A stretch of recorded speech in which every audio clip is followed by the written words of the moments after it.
I think I finally cracked the code to get good. It just means hugging people.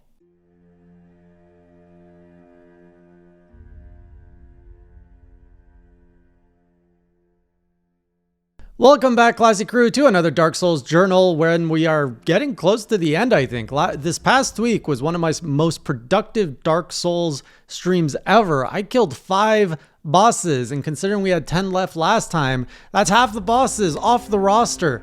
I feel so accomplished. I discovered so many areas. I plowed through so many bosses. It just feels like maybe things are clicking, maybe the bosses are easier, but I want to go with things are clicking. I shared last week how I understood that you don't have to fight everything you see. And while I knew that, there's a difference between knowing and understanding. And I feel I understand what I need to fight. And there was one thing missing in the bosses, specifically I think for Dark Souls 3. I was spending too much time being afraid of them and watching to try to learn their moves so then I could exploit. When really what you need to do is you need to hug these bosses, stay as close as you can to them, and that's when you gotta study them and exploit them, because the bosses move and act differently if you are close to them, a little bit further away from them, and far away from them. So if you're studying them from here and then you're trying to implement strategies for fighting them here, it doesn't work. And that is very interesting, because that is not at all how Monster Hunter works, I think. Maybe it does to some degree, but Dark Souls is very different. So with that in mind, let me share with you my amazing Dark Souls journey adventure from last week. So I left off with Yorm the Giant. I was like, there's got to be something, a gimmick, because I just was not making any progress on this health bar. So I took a look at what the shiny is that I grabbed near his throne to find out it was a sword called the Storm Ruler. So I pulled that out before going in, and I tried a few things to see what does this thing do that's so special. I think it mentioned something about wind in the description. And through holding a button, I learned that you can charge this wind around it, and it makes this really loud noise. And I was like, oh, this is so cool. And then someone in the chat gave me a little tip that, if you hit, I think R1 and R2 or a combination of buttons, you can actually throw the wind, which is even more cool. That is one of the coolest sword gimmicks I have seen in a Dark Souls game. So with that, I went to see Yorm and I threw some wind at him, and it's like... So it took me one try with the Storm Ruler, and Yorm the Giant went down. I have really nothing more to say about him. So one boss down. After that, I was very surprised to get a cutscene, and we got teleported, and I was like, oh, what's going on? Are they throwing me right to the next boss? I was so confused, and I have to say, as a criticism to this game, this part was weird, because at no point does the game do this. But now it does, because I've killed 3 of the Lord of Cinders, and now it teleports me somewhere. I only learned later that it was a place I was at before. I thought it was a completely new place. I didn't recognize the old lady, because all the old ladies look the same in this game. And she gives me a bowl, and she talks about Prince Lothric. And I don't know if I'm supposed to know who Prince Lothric is or why he's important. Maybe they did in the beginning, but that was 2 months ago that I did that part. I don't remember anything. I do know that I'm in Lothric Castle, so I assume the prince is important. But am I trying to save him? Am I trying to kill him? I'm not quite sure what's going on. This is the first kind of cutscene I've gotten in quite a few hours of playing this game. So I put the dish where there is clearly a knight beheading himself. I'm like, okay, this goes here. That was a mistake, because that started the next fight, which is the Dancer of the Boreal Valley. I was not ready for that fight. I should have bonfired, got all my souls, cashed in for levels, and done all that. I did not think the game would throw another boss at me that quick, and I don't understand the logic of, oh, you just killed Yorm, or I don't know if this triggers after you kill 3 Lords of Cinder, but yeah, getting thrown into another boss right after, that caught me off guard. So I had to go back in, get my souls, bone out of there, and then give it another go. The Dancer of the Boreal Valley was the hardest fight I've had that night, and I have to say, this is the fight that really taught me something. I was trying for an hour and I kept getting destroyed, and I just couldn't get past its half-life point. So it wasn't an issue with me. It was an issue I couldn't block it once we got to the second phase, because it would twirly. So no matter what equipment I use, I stuck with the dual swords, and I just couldn't get it past its half health, until someone from the chat said, stick close to it, just stick close to it, get on its butt. And so I was like, all right, well, what do I have to lose? I've been trying for an hour. I'm not making progress. Let's just stick to this thing. And so I was running behind it and I'm just like, keep that butt framed in front of me. Just, you got to see butt / roll butt / roll butt. And you got to keep that butt in front of you. And I did that and it was doing less of the annoying, like really big moves. And it was only doing like 1 or 2 slashes, which I would roll through, get back in the butt and then //.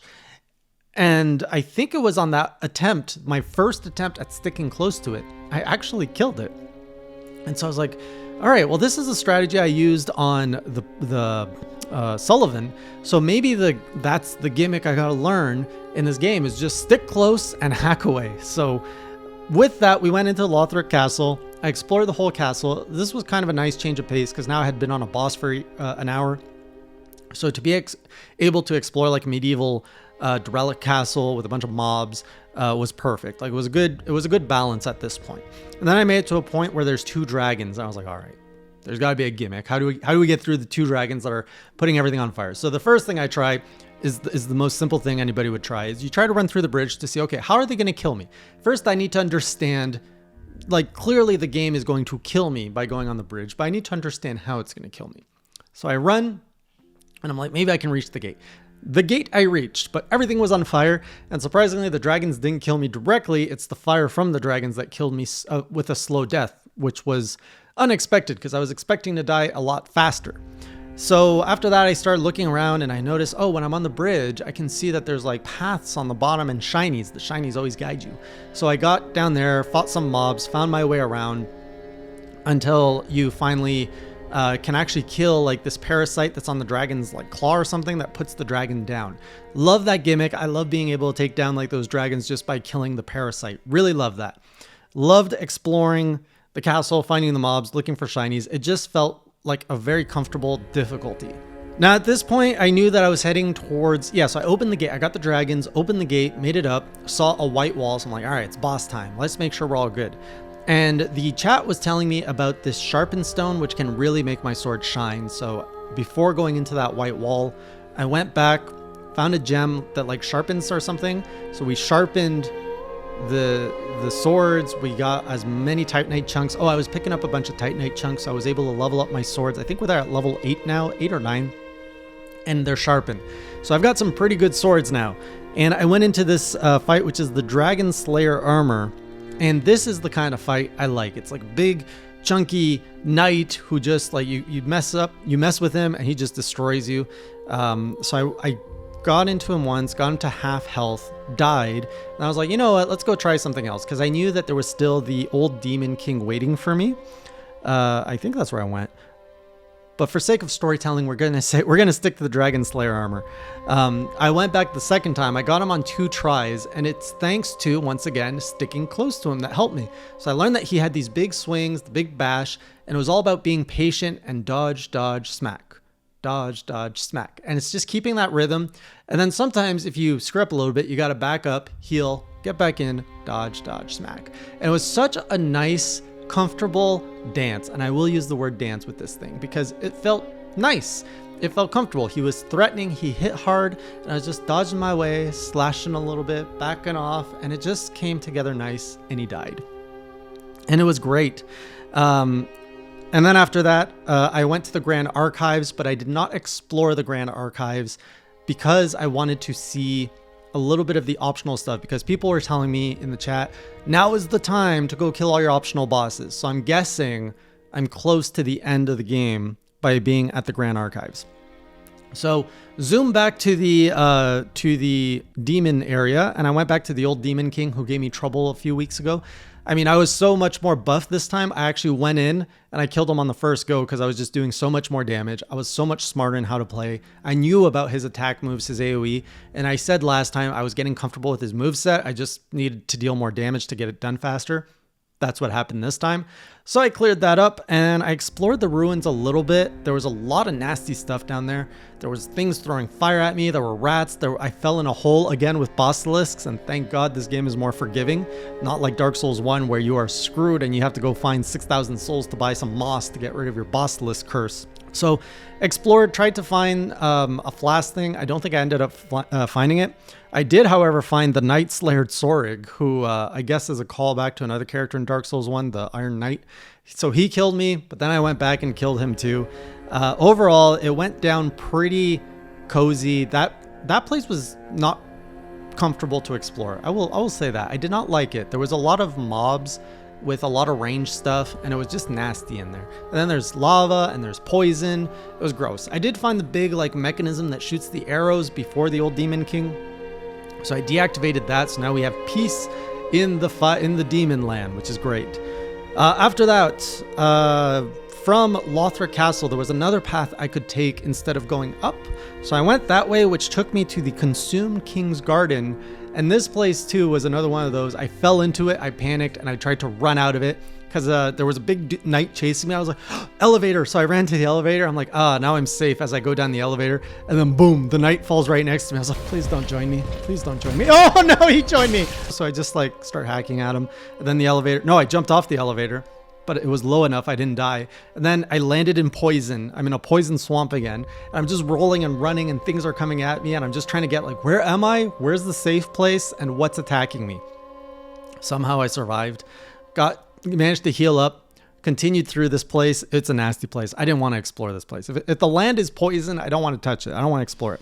So I came across another white wall, and there we met Osiris, the Consumed King, which was a really strange boss because this one, well, it had a cutscene where it talked to me. You don't get that in bosses usually. There was a baby crying throughout the fight. It was just a strange fight, and I assume there's a lot of plot around this character, but I have no context for any of it. So anyways, I think I did the hugger again. I just went close. I'm like, show me that butt, / and he died on a first attempt, which I'm pretty proud of, that I have been killing bosses so comfortably after that dancer. Like that hold close is really working well. So Osiris died, and that opened up, I got access to an emote called Path of the Dragon, and I recognized it right away. I was like, oh, that's the emote I need in the dungeon, because in the dungeon there were all these people sitting and there was something missing. Like there was a spot for me to sit and do that emote. So I'm like, all right, let's go back there.